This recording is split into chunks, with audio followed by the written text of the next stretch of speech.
Wall Street firms, including Goldman Sachs, are lining up against rules the SEC is considering to curb abusive short selling. For more perspective on this issue, we've got Arthur Levitt, former SEC chairman, advisor to Goldman Sachs, and a Bloomberg board member. Arthur, boy, you're the former SEC chairman, you're the advisor to Goldman Sachs. You, I'm sure, understand Goldman's perspective here. And it's not just Goldman, of course. Other high-frequency trading operations, Citadel, for example, Getco, have lined up against the reintroduction of the Uptick rule. We need to be specific here, that would prevent investors from shorting a stock when the price is dropping. Right. Why are Goldman, Getco, Citadel, and the likes opposed to this rule? And Arthur Levitt, who has opposed this rule for 4 years now, ever since. And I think the mistakes made during the last crisis were really serious mistakes in killing all short selling. I think it adds cost to the system.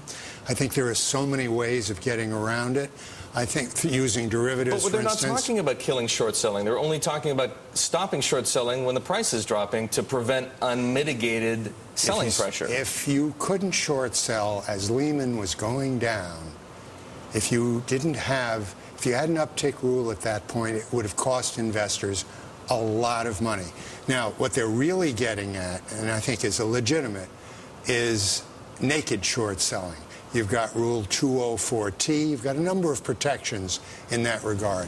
I think where the SEC is likely to come out is some kind of circuit breaker mechanism. I don't object to that. I think that's reasonable. Clearly, it's unrealistic to say that there will never be abuses of short selling. If there does appear to be an abuse situation, overuse of short selling, I think the mechanism that the SEC has come up with in terms of a targeted circuit breaker aimed at specific abuse areas, that's a much better way to go at it than to take the overall position, put back Reg T. Why not? But can we rely on the SEC to actually move in and deal with the situation in a timely enough fashion to prevent what might otherwise be carnage from taking place? I think they're the best agency to do it.